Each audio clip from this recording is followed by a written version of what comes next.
fellow DIY crafters, I'm Shirrell with Imshirr DIY. Welcome to my channel. If you are already a subscriber, I wanted to take a brief moment to tell you how grateful I am for your support. I sincerely appreciate you. If you're on the fence, I don't know, maybe not, that's okay. You're here today and I'm grateful for you as well. But hopefully one day you'll subscribe.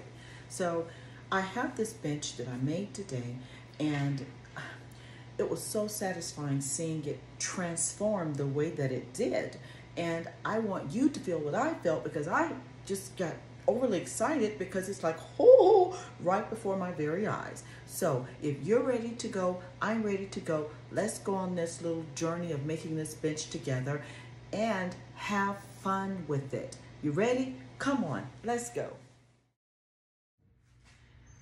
So this 2x4 piece of lumber, I will be cutting down myself into 21-inch 4 pieces of 21-inch sizes. I didn't get Lowe's to cut it for me this time. I'll cut it myself using my 2x4 wood. I have to cut 4 10-inch pieces.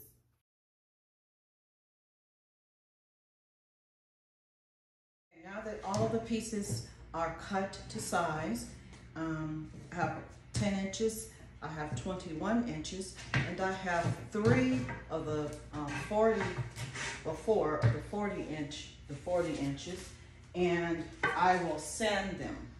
I'll sand off all of the rough edges around each piece of wood. All right, so now we have to put together the legs. You want the better sides of the wood to be on the outside, because this is what pretty much will be showing. So you want to make sure of that, and that's with both pieces. And we're going to make an L right here, and I will screw 2 of the wood screws. It's number 12, 2.5-inch screws by Everbuilt, and I'll put 2 here and 2 here on both sides, because we'll have to build it this way with the 10-inch board pieces on the inside. Now I make these 2, they're not square, so rectangle shaped legs that will go on the bench. I will go in and sand them to make sure that everything is flush across the bottom, the sides, and all of that. And then we'll go to the next step. Where I put the screws in, I will add wood filler.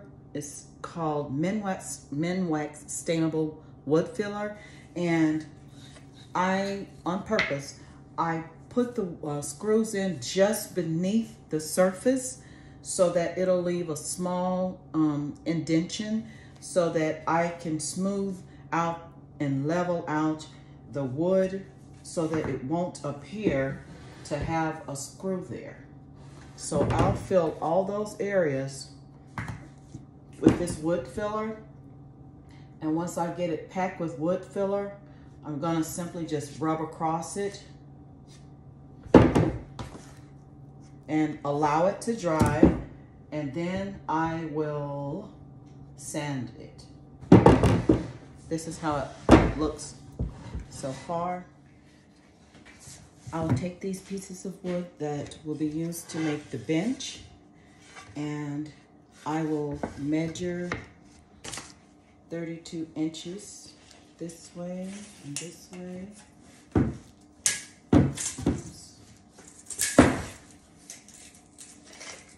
And I will place this on top. I'll place 4 of these across the top. I'll leave 4 inches hanging over on each side.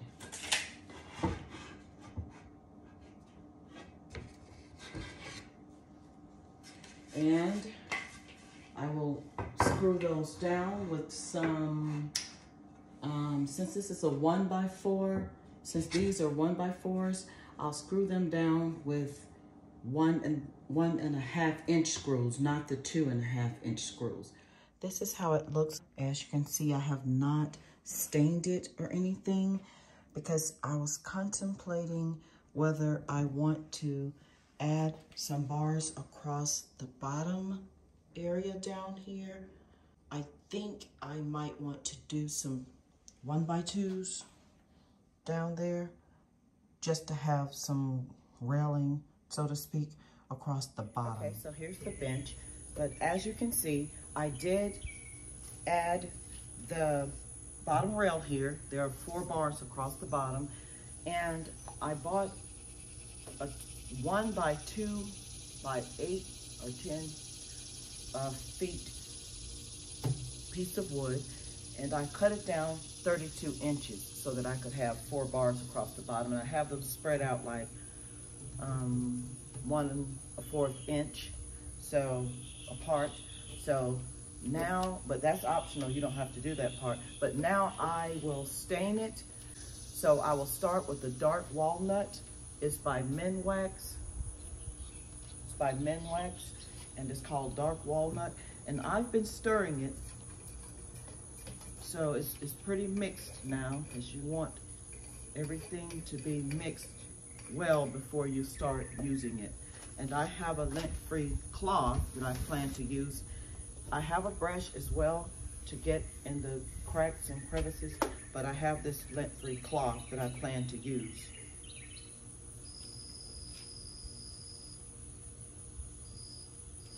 And I will wipe it on, wipe it off,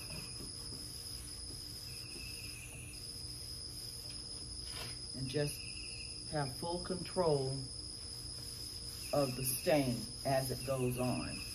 And it's not going on very dark because I'm wiping it instead of using the brush to put it on.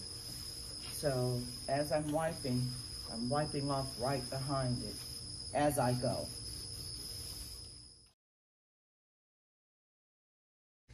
So now I will add the second color that I'll need to apply on top of the dark walnut stain in order to make the Farmhouse Rustic look.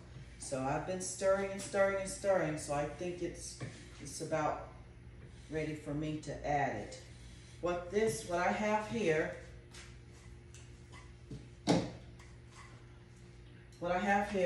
is a flat white paint. It's by Valspar 2000 Interior Primer Paint, and it's flat. And in order to make the whitewash that I will use for this particular project, I will do equal ratios, 1 and 1. So I will probably do about 3 with water, flat paint with water. So I'll probably do about 4 tablespoons of water to 4 tablespoons of paint.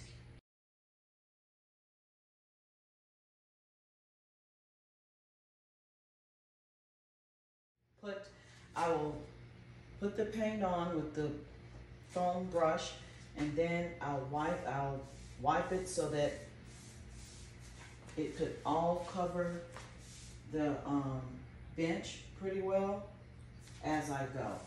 And it dries very quickly. So you have to work very quickly with it. But you want it to all be covered, but you want a thin layer of it. And I have a white cloth here that I'll be using to go behind myself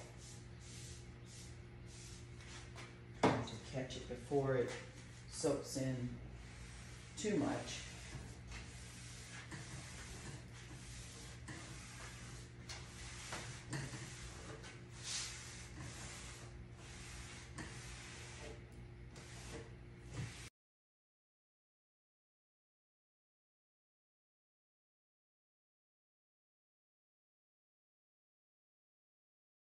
That the bench has been stained and whitewashed, it's time to finish it up by, I have a sand block here and 80 grit sandpaper, and just wrap it around the block. If you don't have a sand block, get a piece of wood about this size and just wrap it around it, or just sand it if you prefer sanding it just by hand without a block.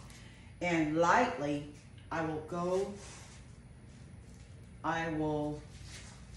sand the areas that I want to look rustic,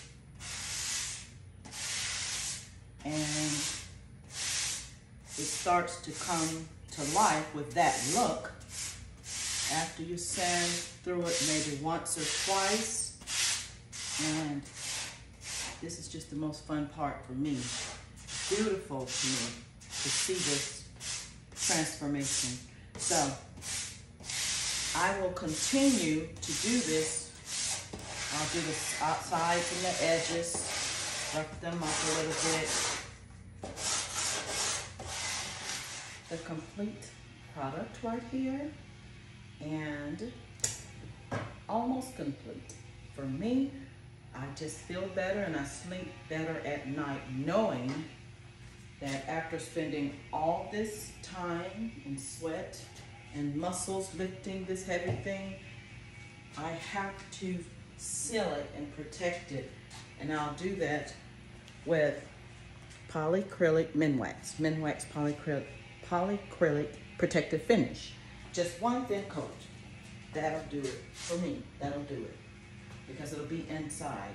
So I have it right side up right now, but I think I want to seal the railing right here on the top and the bottom. So I will turn it probably on its side and do that, and then flip it back up. So that's what I'll do right now. And I'll go ahead and get started.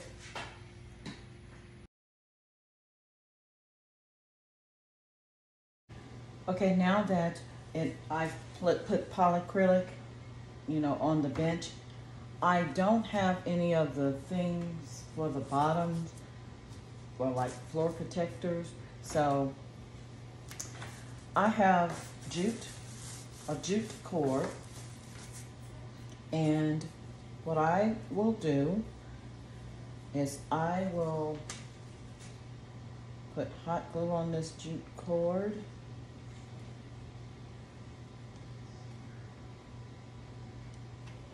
and I'll place it in the center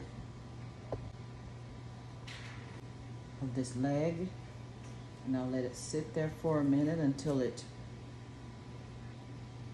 glues. Okay, and then I'll start winding it.